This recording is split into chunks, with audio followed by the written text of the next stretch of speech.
Des échangeurs autoroutiers tentaculaires, une forêt de gratte-ciel, tous plus spectaculaires les uns que les autres, comme ces tours jumelles plaquées or, cette barre horizontale la plus longue du monde ou ces bâtiments traversés par le métro. Nous vous emmenons dans une cité chinoise futuriste et gigantesque. Avec ses 35 millions d'habitants, Chongqing est considérée comme la plus grande municipalité au monde. 300 000 personnes viennent s'y établir chaque année. Élodie Pacose avec Vincent Reynaud.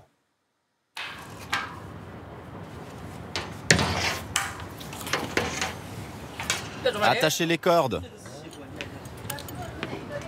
Prends ton harnais. J'y vais en premier, c'est bon? On les surnomme en mandarin les Zhezhugen, les hommes araignées. Sous leurs bottes, 400 mètres de vide. Sur ces balançoires de bois branlantes, ces travailleurs venus des campagnes se lancent en rappel pour nettoyer les vitres d'immeubles plus hauts que la tour Eiffel. Un Spider-Man des gratte-ciel a récemment fait une chute mortelle de 250 mètres. Tu me redonnes un seau? Jiang Tao a 24 ans. Je n'ai jamais appris l'alpinisme. Petit, je n'avais jamais vu une tour. Mes parents étaient paysans dans un village. J'ai appris sur le tas en quelques jours. Au début, on a peur, car c'est dangereux, surtout avec le vent. Et puis, peu à peu, on s'habitue. L'entreprise qui l'emploie est passée de 2 à 2000 salariés en 8 ans. Une croissance vertigineuse, à l'image de celle de cette jungle urbaine. Chongqing, la nouvelle plus grande ville du monde. 35 millions d'habitants, 300 000 de plus chaque année. Dans les années 50, Chongqing n'était pourtant qu'un enchevêtrement de masures, blotti sur des collines. Le Parti communiste a décidé d'en faire la Chicago chinoise. Passez par là, passez par là. L'objectif, développer l'ouest pauvre du pays pour le rééquilibrer face à l'est, Pékin, Shanghai ou Hong Kong. Des milliards de yuan ont été injectés dans des tours mégalomaniaques, flambant or, ou des échangeurs routiers dantesques de plus de 20 voies. Ici, le métro aérien traverse même les immeubles. Une municipalité aussi grande qu'un pays comme l'Autriche. Symbole d'une Chine qui se rêve comme la superpuissance du futur.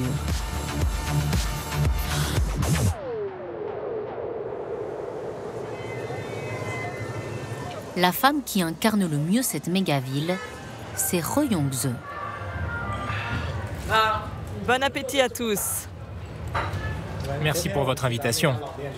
Elle déjeune avec son architecte et 2 dignitaires de la municipalité. Vous pouvez me dédicacer votre livre? À 66 ans, c'est une célébrité. Elle est surnommée la reine de la fondue chinoise.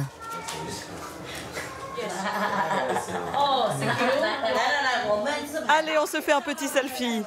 Et vous me postez tout de suite sur les réseaux sociaux. Cette propriétaire de restaurant est multimillionnaire, l'entrepreneuse la plus riche de Chongqing. On sourit. Madame He a débuté en 1982 avec un minuscule restaurant de 15 couverts. La ville affichait seulement 3 millions d'habitants. Elle a ensuite fait jouer ses relations au sein du Parti communiste et bénéficié de prêts généreux. On la voit ici avec les présidents Jiang Zemin ou Hu Jintao.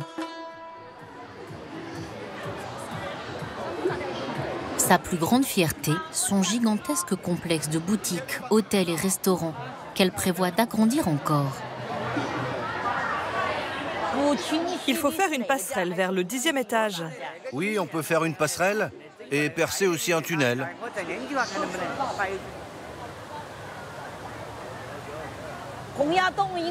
Nous avons réhabilité une ancienne forteresse militaire Ming pour en faire 11 étages dédiés à la gastronomie et aux loisirs. C'est devenu le deuxième site le plus visité de la Chine, derrière la cité interdite. Des nouilles fabriquées comme autrefois. Qui veut essayer? Les nouilles à l'ancienne, les brochettes de lotus arrosées de piment, l'opéra du Sichuan, dont les acteurs changent de masque d'un imperceptible geste du visage.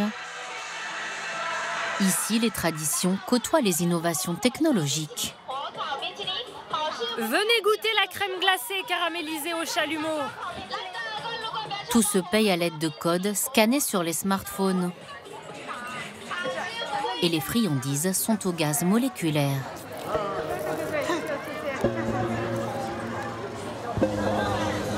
Le soir, la foule se presse pour photographier le complexe illuminé. Aussi extravagant que la croissance folle de Chongqing.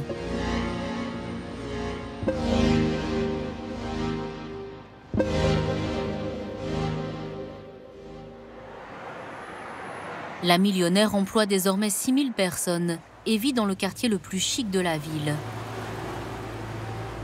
Dans son parking, des voitures de luxe. Maserati, Mercedes, Audi ou Bentley. Il y a un ascenseur dédié à chaque appartement. Et les employés de maison ont leur propre ascenseur. Un appartement de 500 mètres carrés. Bienvenue dans mon petit chez-moi. C'est le mètre carré le plus cher de la ville.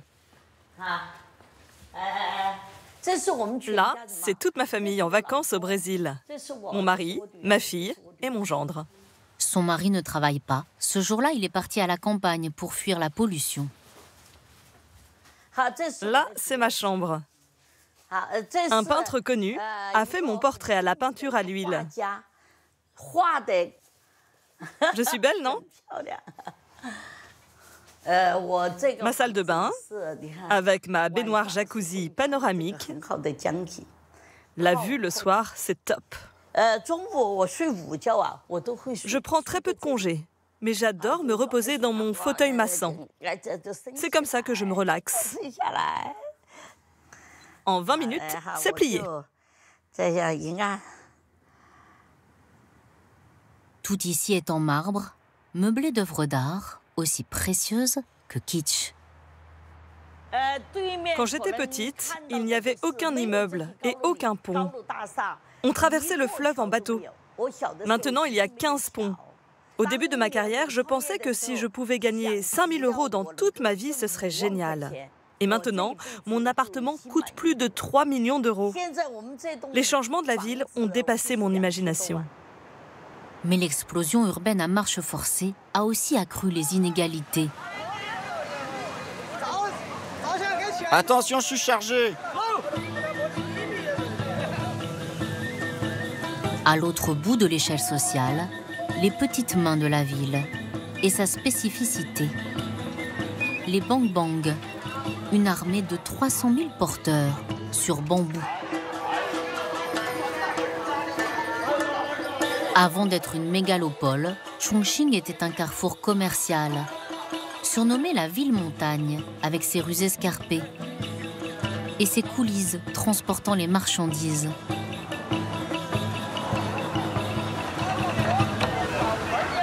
La cliente là, elle a 10 sacs à faire porter. Ah d'accord. Liu Wenming a 56 ans. Depuis 30 ans, il fait partie de ces soldats au bambou. De 7 à 22 heures, il attend qu'on le hèle. Mais la nouvelle richesse de la ville a modernisé les transports et rendu les affaires plus âpres pour les bang-bang.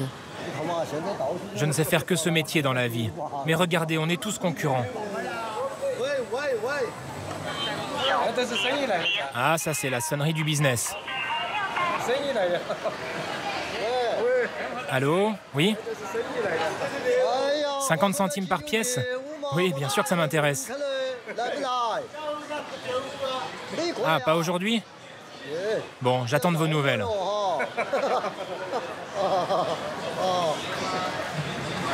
Du boulot? Non. Je suis un peu déçu. C'est un patron qui devait me faire bosser aujourd'hui, mais finalement, ça ne va pas se faire, car il n'a pas vendu son stock de vêtements comme prévu.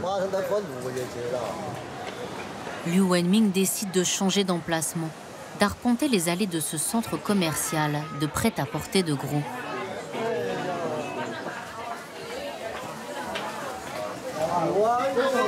On partage la course. Aide-moi. Attends, on prend 50 chacun, d'accord? Je le fais avec toi. Les Bang-Bang portent jusqu'à 100 kilos en équilibre sur leurs palanches. Ils ne coûtent pas cher et à pied, ils vont plus vite que les voitures, empêtrées dans les bouchons.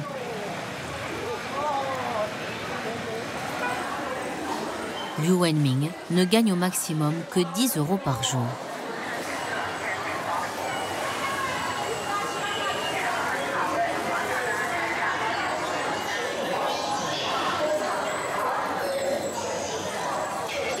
Là, vous touchez combien? 6 yuan. Soit 70 centimes d'euros.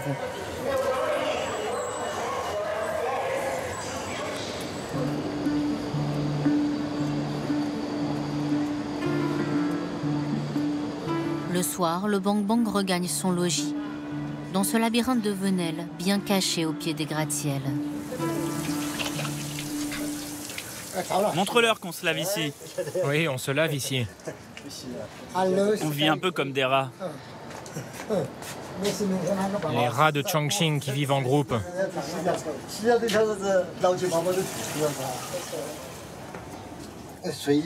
Là, c'est mon dortoir. Hier soir, on était 15 sur la même paillasse. Un dortoir de briques et de broc d'à peine 10 mètres carrés, loué par un marchand de sommeil. Liu Wenming paye 20 € par semaine cette couche en dur. Le coût de la vie a explosé à Chongqing. Le bol de nouilles coûte 7 fois plus cher qu'avant. Si je fais de bonnes courses, je peux manger à ma faim et même boire un peu de bière. Sinon, je ne mange pas pendant quelques jours. Et je coupe mes cigarettes en deux pour que le paquet dure plus longtemps.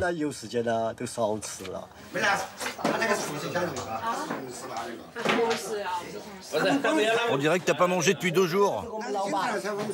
La plupart, comme Liu Wenming, ont laissé leur épouse à la campagne. Les rares femmes présentes, qui jouent au mahjong, travaillent comme domestiques dans des familles aisées.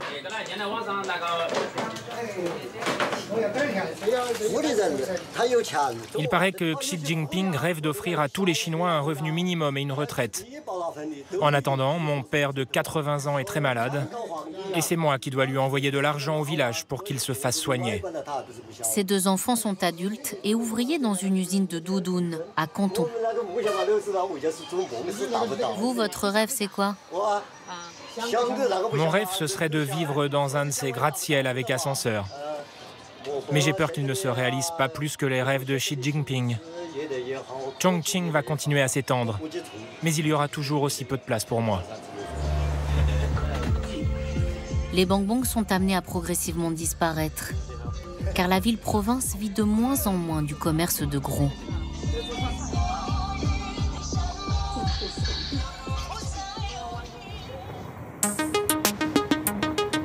Chongqing est devenu un bassin industriel, notamment dans la chimie, les énergies, l'électronique et les transports. Avec Chang'an, le plus gros constructeur automobile chinois. 3 millions de véhicules par an, 18 000 employés.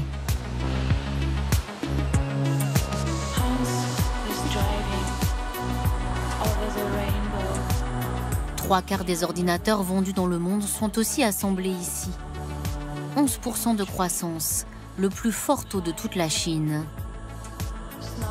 Dans cette mégalopole dont le développement a été soigneusement planifié, la main du Parti communiste se sent plus qu'ailleurs.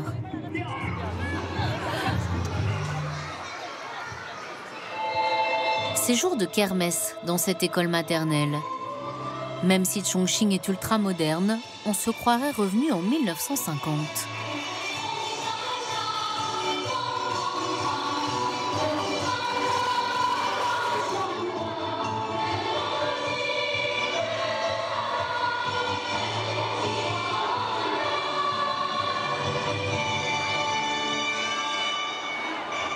Sous une nuée de drapeaux, des petits policiers sur scène.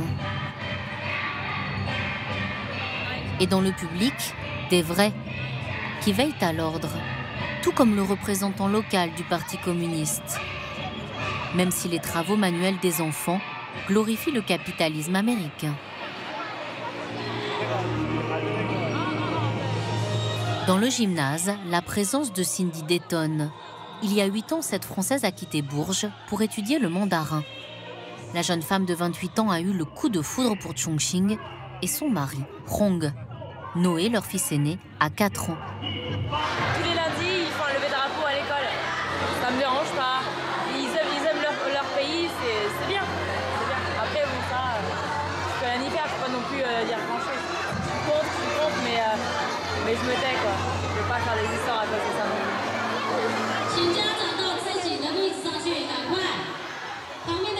Ils ont quand même le costume le plus ridicule, quand même.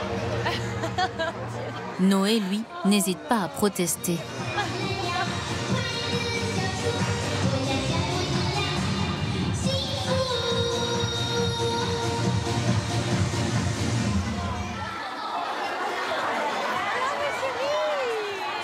C'était bien ou pas? Les Chinois ont désormais le droit d'avoir 2 enfants. Et le marché de la petite enfance est l'un des plus dynamiques de Chongqing. 35% de croissance par an. Des centres commerciaux entiers sont dédiés aux loisirs des petits empereurs. C'est sur ce business en pleine explosion que Cindy surfe. Hello, good morning. Elle a ouvert le Noes Club, comme le prénom de son aîné. Cette école, je l'ai créée l'année dernière avec ma partenaire chinoise. En fait, c'était le but d'enseigner aux petits-enfants et en même temps, je puisse aussi m'occuper de mon enfant en même temps.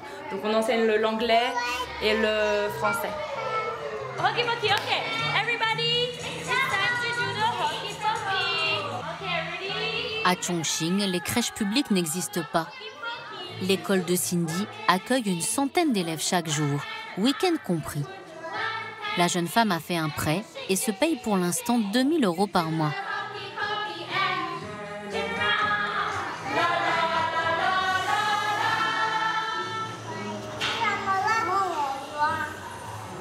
On est plutôt bien placé. Par contre, tout autour, c'est que des écoles aussi. Et là, c'est une école de taekwondo. Donc là, mon grand-fils va à cette école, faire du taekwondo. En face, c'est une école d'anglais. Là aussi, c'est une école d'anglais. Là, c'est une école de musique. Là-bas, c'est une école d'art. Donc, concurrents un peu partout. Yeah! Tu as quel âge, Arissa? J'ai 3 ans. Non, maintenant, tu as quel âge? J'ai 4 ans. Très bien. Et elle a quel âge? Le parti fait pression sur ses citoyens pour que la Chine devienne numéro 1 mondial et les parents sur leurs enfants pour qu'eux aussi soient les meilleurs. Le papa d'Arissa est patron d'une grosse entreprise. Les cours de français lui coûtent 80 € par semaine. Les rats, le papa tortue, la maman tortue, les enfants tortues iront toujours au pas. Cindy et sa famille vivent dans un appartement de 100 mètres carrés, loué 600 € par mois. Waouh, t'as tout ça? L'immobilier augmente, mais reste 3 fois moins cher qu'à Shanghai, par exemple.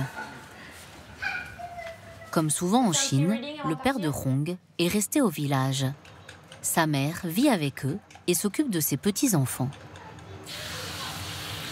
Les hommes de Chongqing, ils ont une particularité, ils font très bien la cuisine. Et surtout mon mari. Et sa maman aussi. Hong est professeur d'art plastique à l'université. Compte tenu de la taille de la ville, c'est à 1h30 de voiture. Alors la semaine, il dort à la fac. Il ne rejoint Cindy et leurs 2 petits garçons que le week-end. Est-ce que tu veux du jus d'orange? Non?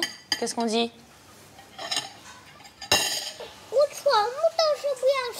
Ok, alors on dit non merci, maman. Chongqing est beaucoup moins pollué que Delhi ou Pékin, mais Cindy a dû s'équiper. Donc là, on a ce qu'on appelle un air purificateur. Ce jour-là, l'indice de qualité de l'air est de 107, médiocre. Et sinon, quand ils toussent, on a ce qu'on appelle un... Alors ça, en France, j'ai jamais vu. Ça s'appelle Wuhuaji. C'est pour faire des inhalations. Donc on met un médicament dans ce tube. Ensuite, on a le masque.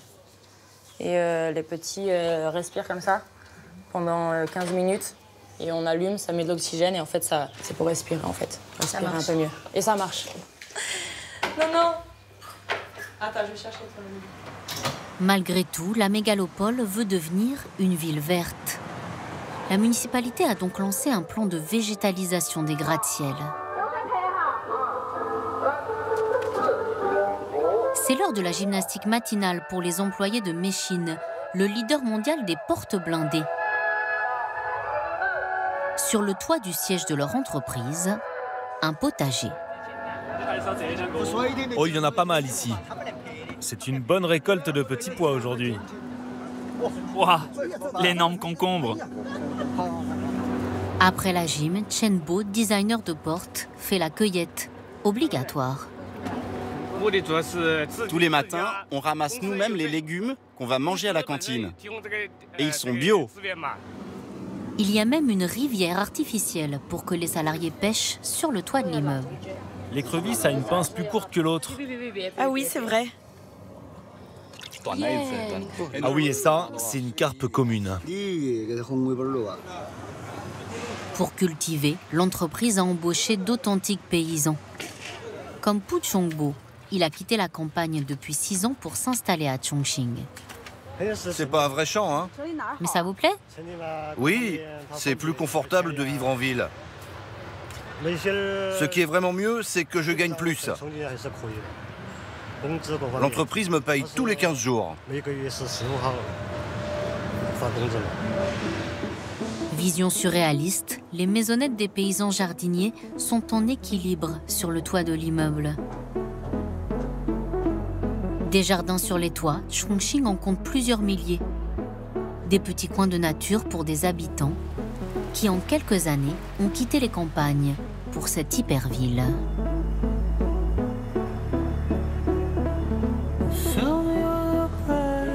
En revanche, il n'y a pas de système généralisé de tri des déchets. Certains emballages sont récoltés manuellement par ces cartonneurs. Mais Chongqing produit déjà 20 000 tonnes d'ordures par jour.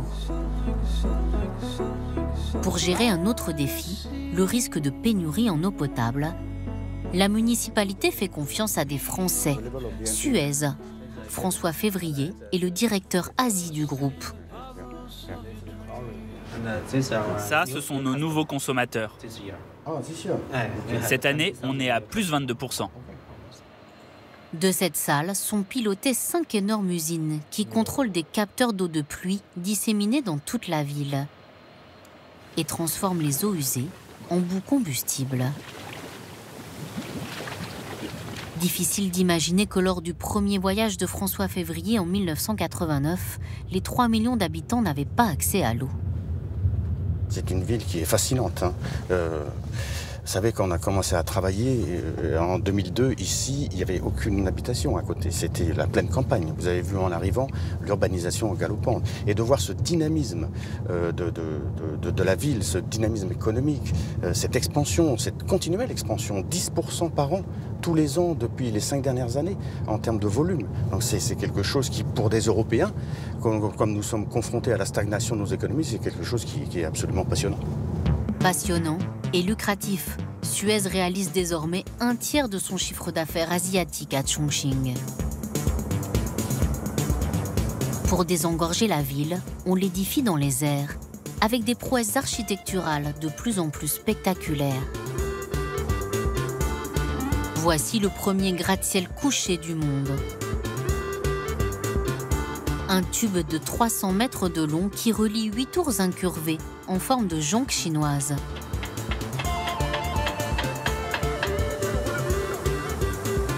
Le Raffle City abritera les plus hautes tours d'habitation de la planète. Des boutiques, des bureaux, un parc et une piscine suspendue au 42e étage au-dessus du Yangtze.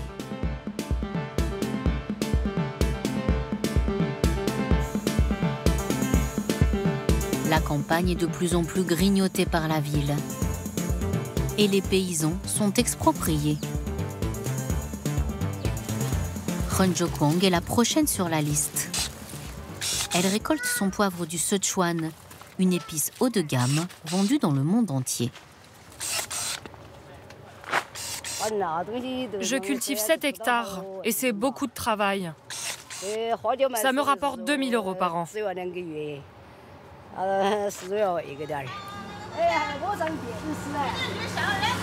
La paysanne est née ici, à 2 heures de route du centre-ville de Chongqing.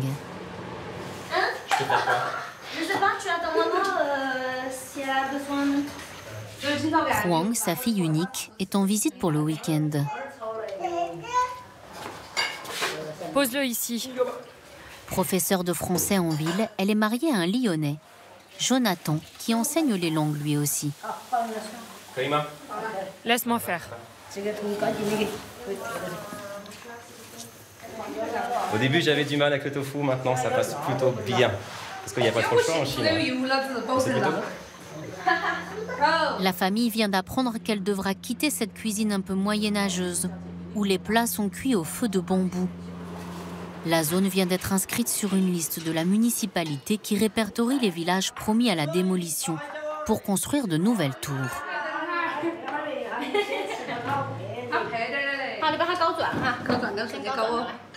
Prends de la soupe de tofu. Le père de la jeune professeure de français s'est fait une raison. Je suis d'accord pour que ma maison et mes terres me soient confisquées, à condition que ce soit contre une rémunération, car j'ai de plus en plus de mal à cultiver.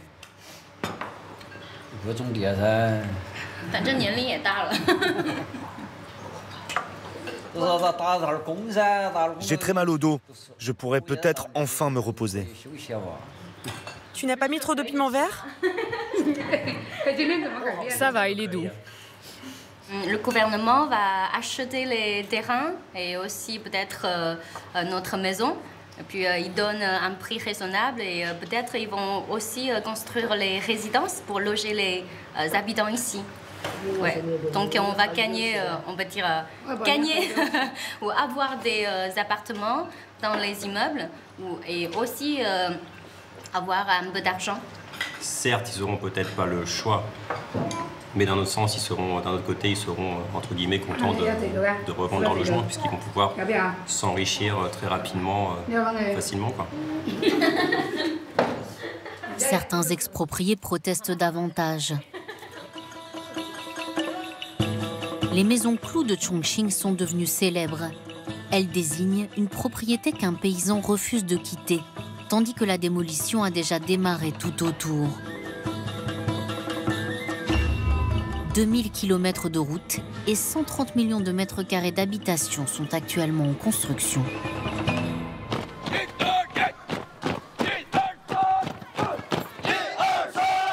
Les paysans expropriés sont relogés et formés à de nouveaux métiers. Cérémonie de remise des diplômes à une promotion de cuisiniers autrefois paysans. Sous l'œil attentif de Madame He, la millionnaire de la fondue.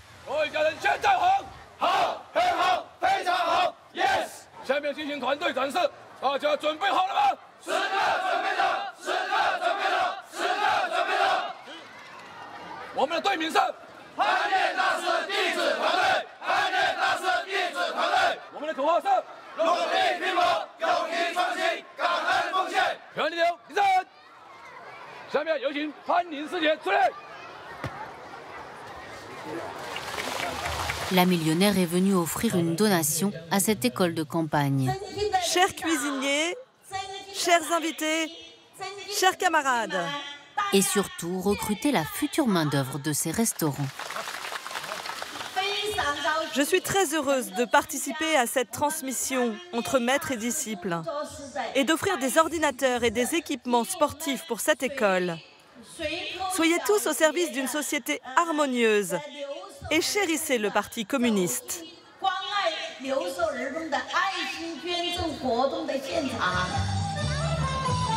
Un parti communiste très présent.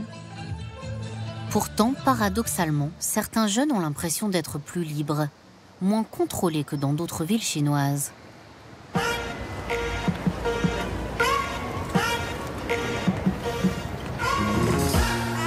He Qingxin a 22 ans. Elle est étudiante en langue et danseuse de hip-hop à ses heures perdues. Ma génération cherche un peu plus de liberté, à travers le choix de nos tenues ou de notre métier. On s'affranchit du regard des parents et des règlements. Chongqing possède la plus longue rue de street art du monde. La municipalité a ouvert tout un quartier au balbutiement de créativité de ces jeunes. Qingxin rejoint ses amis sur le toit d'un immeuble résidentiel. Des soirées underground, pas vraiment autorisées, pas censurées non plus.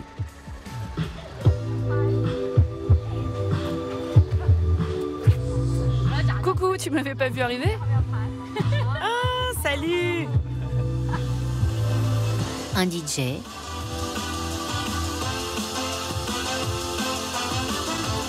des graffeurs,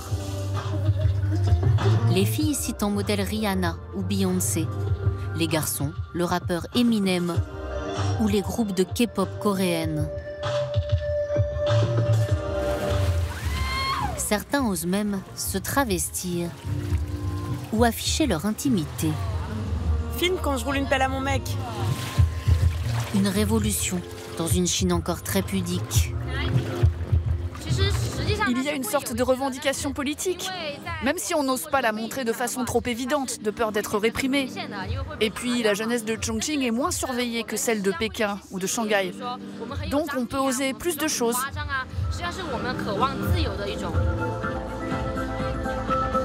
Les jeunes happent avidement chaque bouffée de liberté.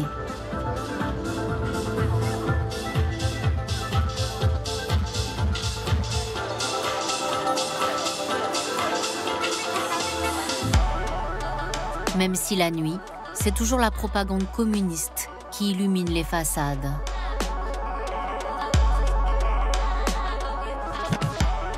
Chongqing revêt son kimono de lumière.